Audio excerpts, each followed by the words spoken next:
আপোনালোকে হাই secondary pass কৰিব লাগিব বা ইকুইভেলেন্ট আৰু একে কম্পিউটাৰ নলেজ লাগিব আৰু এজ লিমিট যোনটো কৈছে মিনিমাম হ'ব লাগিব 21 ইয়াৰ্স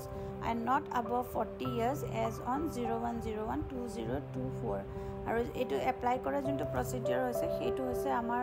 অসম গভৰ্নমেন্টৰ যোনখন গেজেট 9 ফৰ্ম আছে সেই ফৰ্মখনত আপোনালোকে সম্পূৰ্ণ বায়োডাটাখিনি ভৰাই পেলাই কোনটো পোষ্টৰ কাৰণে আপোনালোকে এপ্লাই কৰিছে সেইটো এনভেলপটোৰ ওপৰত লিখি পেলাই আৰু যিখিনি ডকুমেন্টস লাগে সেইখিনি দি পেলাই 6 জুলাইৰ ভিতৰত আপোনালোকে to the principal cum chief superintendent Tezpur medical college and hospital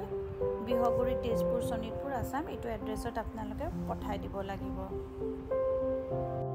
বাকি ডিটেইলছ খিনি মই আপোনালোকৰ ডেসক্ৰিপচন বক্সত শেয়াৰ কৰি দিম যাৰ পৰা আপোনালোকে চাব পাৰিব এপ্লিকেশন ফৰ্মৰ লিংক আৰু এডভাৰটাইজমেন্টটো আৰু আপোনালোকে ভিডিওটো চাই ভাল পালে আজিৰ কাৰণে এইটো ভিডিওটো ইমানে আছিল যদি ভিডিওটো কাৰোবাৰ কাৰণে দৰকাৰী বুলি ভাবে তেন্তে ফ্ৰেণ্ডছ আৰু ফ্যামিলিৰ মাজত শেয়াৰ কৰি দিব আকৌ এটা নতুন ভিডিও লৈ লগ পাম ধন্যবাদ